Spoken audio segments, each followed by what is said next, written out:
Hi everyone, Aaron here for zollotech, and this is the new Google Pixel 11 Pro XL. I thought we'd unbox it, set it up, take a look at it, and I bought this myself, and it starts at $100 more this year than last year. $1,299 to start and goes up to $1,649. It comes in 256, 512, or 1 terabyte variants.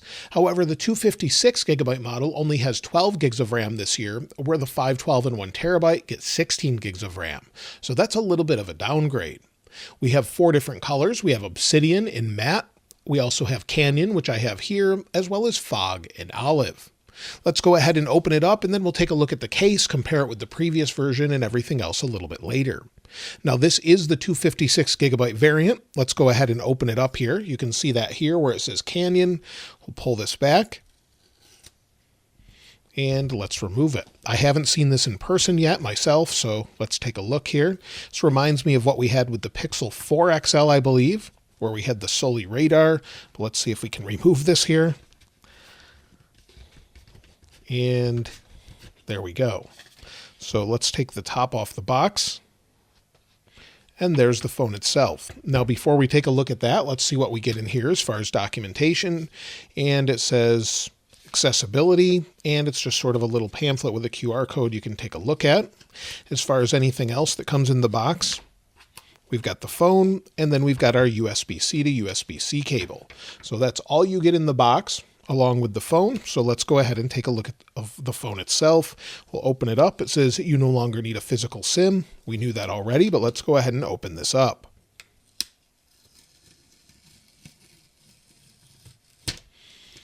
There we go. So here's the phone itself. And again, this is sort of an orangish pink color that we've seen before, maybe a little bit more on the pink side. But let's place this aside and take a closer look. So here's the phone itself. It's very familiar compared to last year or the previous couple of years. However, according to Google this year, it's got a polished spacecraft grade aluminum frame or aluminium frame. And if you get the Obsidian color, the frame is actually matte finish this year. That one I think looks really great as well.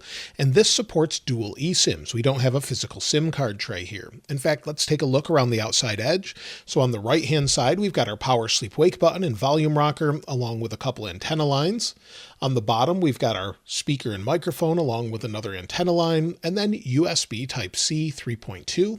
On the left-hand side, nothing other than antenna lines. And then on the top, again, a little microphone hole and another antenna line. Of course, we've got our display. No changes here. It's a 6.8-inch Super Actua display, same resolution, 1344 by 2992. It's an LTPO OLED at 486 pixels per inch, 120 hertz. But this year it goes up a little bit brighter. So 2400 nits, a little bit brighter at regular HDR, and then 3600 nits peak brightness. That's 300 nits brighter than last year, and it's a full 24-bit depth for 16 million colors. Now on the back, we still do have that magnet ring here, so it will work on Pixelsnap devices. I have the stand here, same one from last year. You'll see it attaches here, no problem whatsoever, and we'll come back to that a little bit later. The weight is actually down 0.2 ounces from last year, so it's 8 ounces at 226.8 grams, and it has Corning Gorilla Glass Victus 2, this time with an anti-scratch shield coating on the display, which is 2 times more scratch resistant. It's also got an anti-scratch coating on the back, and this is a silky matte back with Corning Gorilla Glass Victus 2, according to Google. It's IP68 dust and water resistant, just like it was before, and has edge-to-edge glass this time on the visor. If we compare it with the previous generation, you can see here with the Pixel 10 Pro XL. So side by side, they've changed the visor a little bit and they've changed the cameras a little bit. We'll take a look at that in a moment, but everything else is very similar. In fact, size-wise, if we take a look at the case from last year, this is a case that goes with this one. If we place it here, it should fit pretty much the same. So you can actually fit that here. You can press the buttons, and it seems like it fits just fine. In fact, it looks like it's booting up now as I put the case on, so we'll take a look at that in just a moment. So it looks like it's basically the same dimension, so that's great. You could use the previous cases, and you'll see the boot up animation here. So it says Gemini Intelligence. It does not look very anti-reflective, though, as far as the display or the glass on the front. So we'll compare that in a moment with the S26 Ultra. But again, as it's booting up, side by side, the thickness, the actual height, and width and everything else is identical to the previous generation according to Google. So you'll see here's the startup animation. It's bouncing and giving a little haptic feedback, so that's really nice. And we can just tap next. Now we can set it up in the United States or wherever you are and set up using another device. So Pixel or Android or iPhone or iPad. I'll just use an Android device here, and I'll use the S26 Ultra as well. It automatically popped up when I brought it nearby, so we'll go ahead and tap Setup. Now I have to verify it's me by putting in my PIN, and now it says welcome. It recognized me immediately, so that's a pretty nice experience here where it signs everything in, and it says you'll copy data to your new Pixel in just a few moments. So we can express copy or customize it. We'll just go ahead and tap copy here. It auto-recognized my accounts and brought everything over. And you'll see in the upper right here, it says track progress, copy faster. Tap this icon anytime to check your status. To speed things up, you can also connect both devices with a cable. So if you want to speed it up, maybe we'll do that. I've got the Pixel cable here. We'll speed it up here. There we go. And that should speed it up on its own. So now it's connected, it's transferring information. I'm going to skip the eSIM setup because I don't want to bring that over here. And we'll skip that for now, but we can do that later if we want. Now we can set up our fingerprint unlock. So it explains how to do that. I'll tap agree, and you'll see here where it says set it up. So we'll start here, and then we'll get it set up. And of course, pretty much like any other time we've set it up on a Pixel device. Very simple and straightforward. There we go. There's nice haptic feedback as I'm doing this. There we go. And we can add another fingerprint if we want. It looks good. We'll go ahead and tap next. And then we can set up face unlock. This is supposedly working better in low light this year as well. So let's go ahead and hit agree.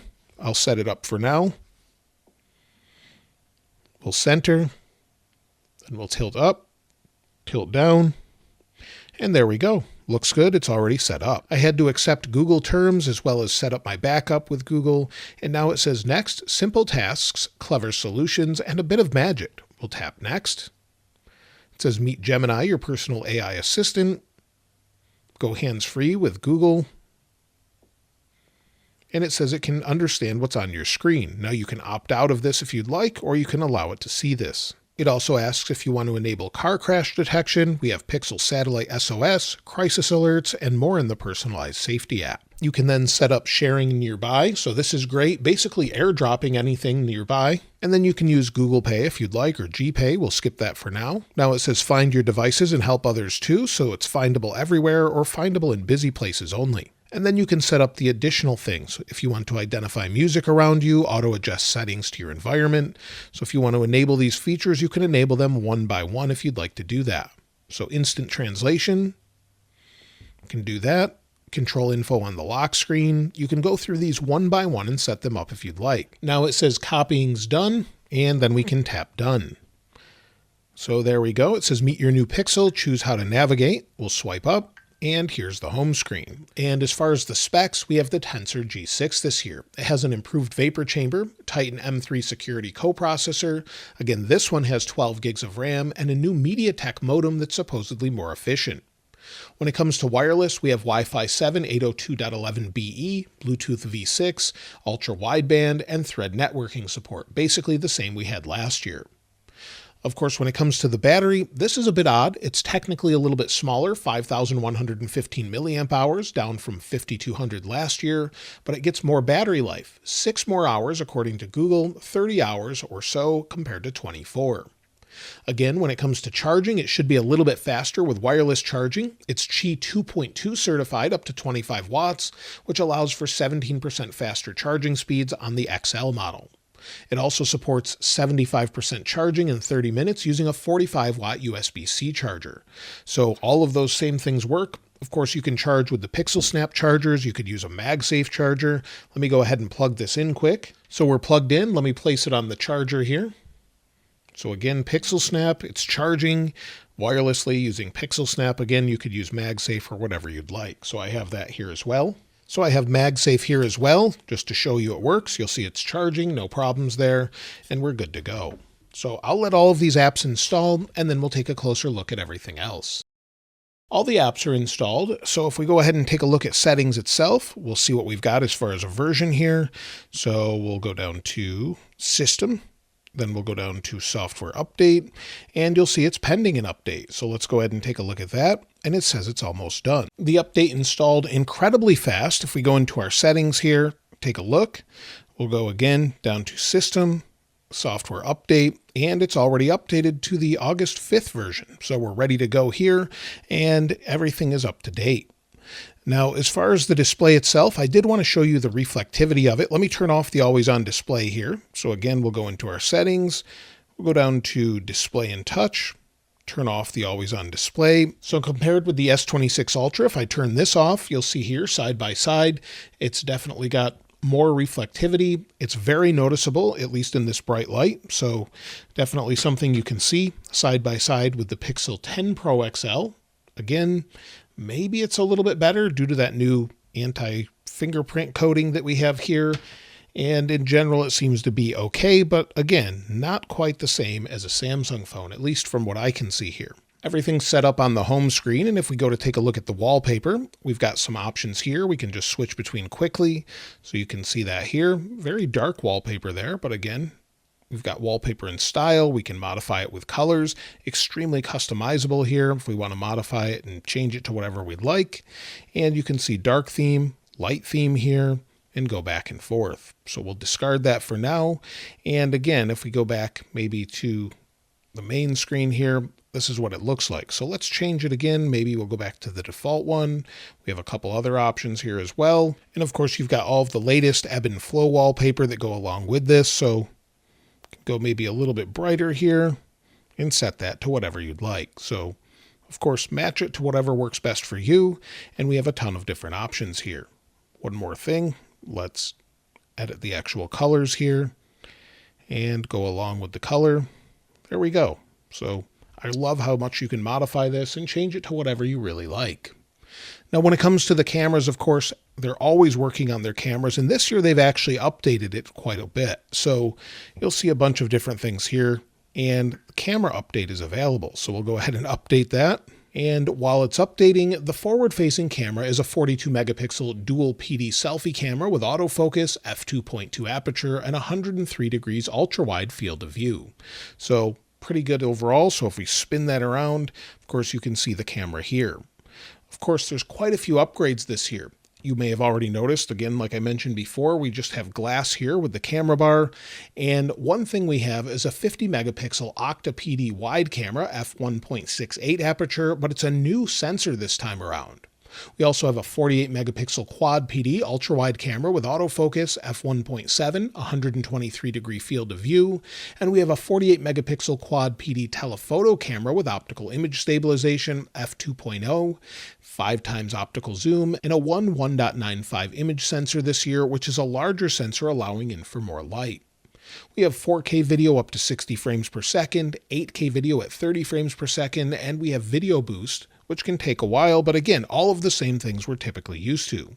So let's go ahead and restart the camera app here, and now we're updated. It wasn't updated to start, but now we're good to go here. So again, if we go into we'll go back to photo here, we'll switch over to the video camera, and of course we have a bunch of different options. So maybe we'll switch to 4K, 60 frames per second, you have video stabilization, and everything else you would expect. If I spin this around here, of course you can see the main camera, but now we're recording with the front-facing camera on the new Pixel 11 Pro XL. This gives you an idea of what the microphones sound like, what the camera is like. So let me know what you think of it in the comments below compared to my regular studio mic and camera overhead. So that's the camera built in. Of course, we have quite a few new features here with the rear camera. For example, we have instant night sight, so much faster at taking photos in the dark. And then, of course, we have things such as video boost. We have creator tools this time around. So if maybe we go back into the camera here, also we can go into magic capture. So we can use that. But let's go back into the camera here, turn on video boost. It's going to ask me a million different things the first time. But we have this new creator option here. So we can use a teleprompter built in. You've got an audio visualizer, so we'll turn that on. Now we can see our levels up here, which is always nice.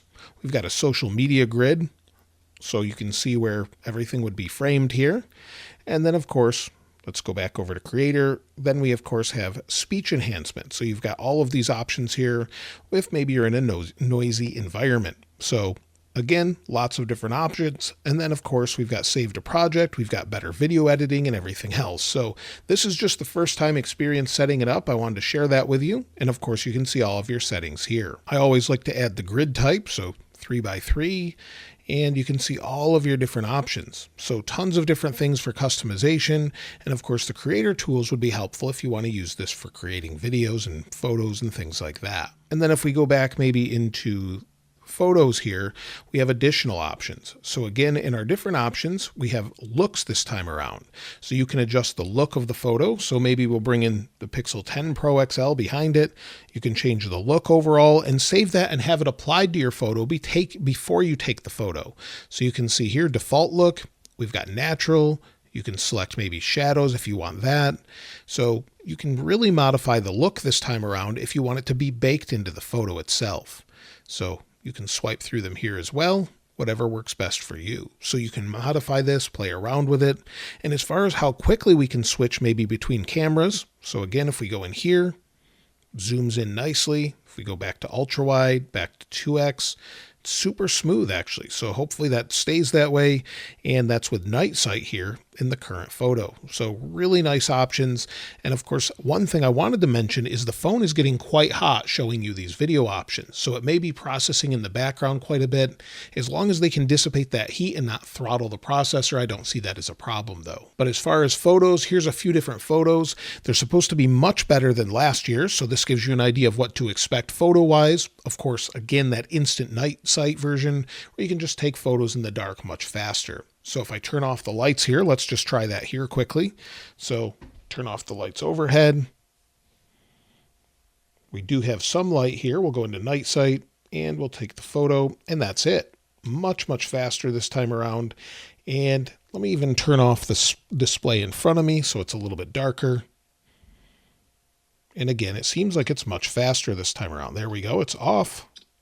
Very fast to capture those photos. If we want to switch between zoom levels, again, seems to be plenty fast. No real issues here.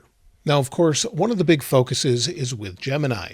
Built into this, of course, we have Google's Assistant, and then we have Gemini with new features such as the Proactive Assistant that can understand context about what's in messages if you're using that, along with offloading tasks with a single tap. So if I go ahead and text myself, we'll go into messages here, and maybe I'll ask about setting an appointment for a restaurant. So I just texted myself and you'll see here it says, what do you think about going out for Italian food tomorrow? It gives a time. And depending on what you're using, it can actually book that appointment for you if it's available. So lots of nice features that are here with a proactive assistant. But one of the most impressive things is Rambler. So maybe I want to respond to this. Why don't we go out to dinner? But also I wondered what you thought of the new Pixel 11 Pro XL.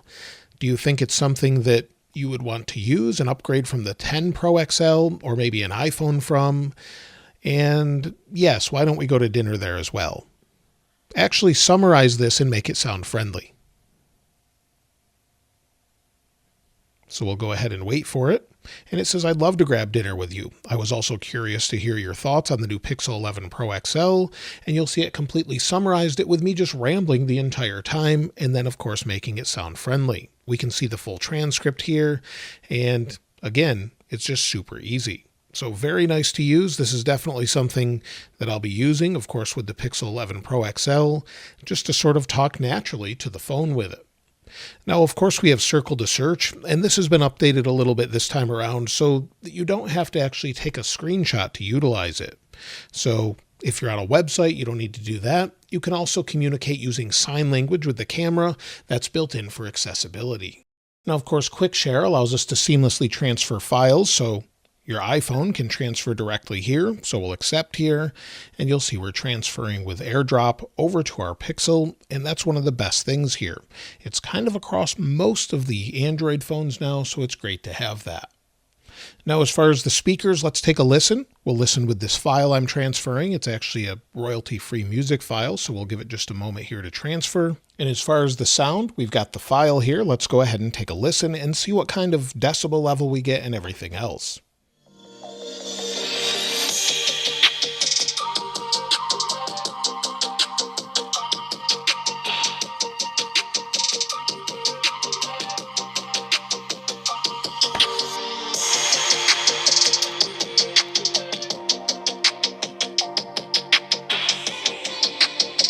You'll see it went up to about 96 decibels if we place the microphone right by the speaker. It sounds decent, but at the highest volume, it's a little bit distorted. Bring it down a little bit and it clears up. It doesn't have incredible bass, but it sounds pretty much the same as the Pixel 10 Pro XL. So that's one of those things that really they haven't improved a whole lot, but the form factor hasn't changed a lot. But it's plenty loud, much louder than you probably need at this point. So it's great to have that sort of volume on this. And the sound, of course, when you're watching movies and everything else should be great, as it does have stereo sound. On the back of the 11 Pro and 11 Pro XL, we have Google HiLight. This is basically a light in the camera bar that notifies you when you're using it with Google Gemini, sort of as an indicator, and also can notify you when a favorite contact sort of messages you or calls you. Now, they did get rid of the temperature sensor from the previous generation, but if we set this down, let's lock the display, set it down, enable Gemini, you'll see it lights up. It sort of rotates through some colors here. It's very bright, so on camera it may be difficult to see, but it rotates through some colors.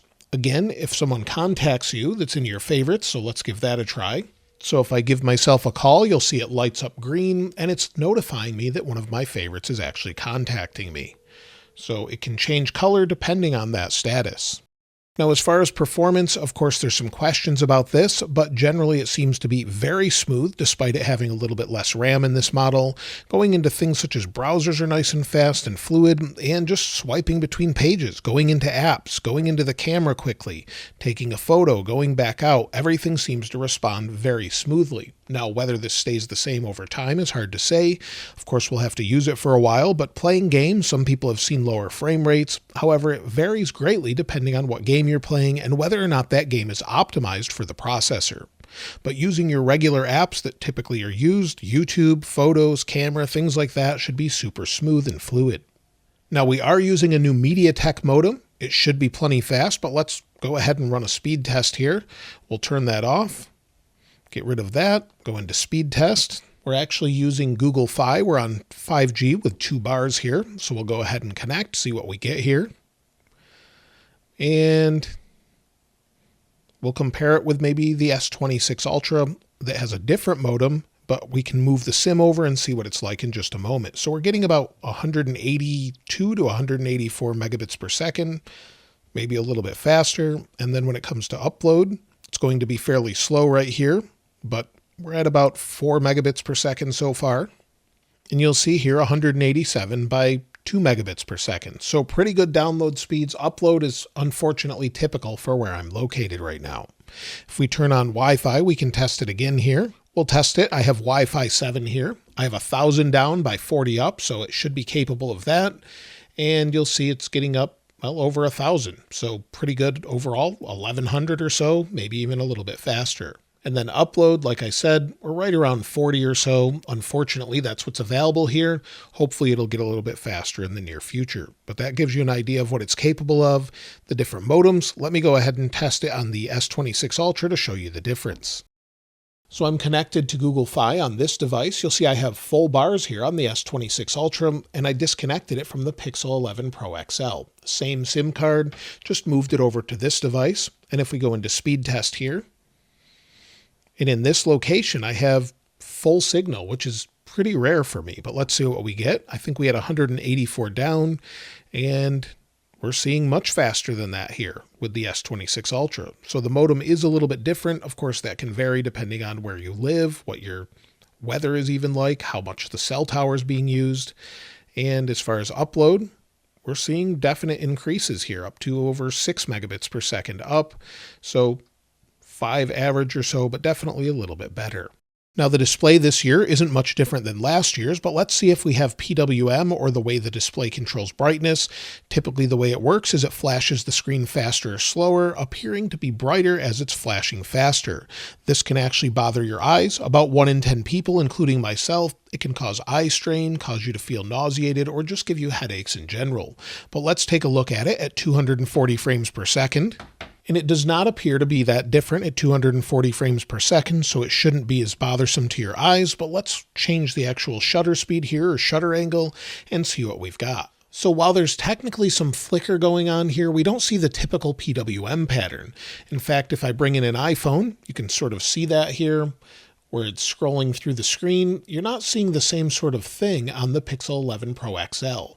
So this should probably be pretty easy on your eyes. This is at 22.5 degrees shutter angle. You definitely see it at this point if it was present. Now let's go ahead and take a look at the case. I don't expect this to be any different than before really, but we'll compare it with the 10 Pro XL case. This one does say Pixel 11 Pro XL. It comes in at $49.99. And let's see what we've got here.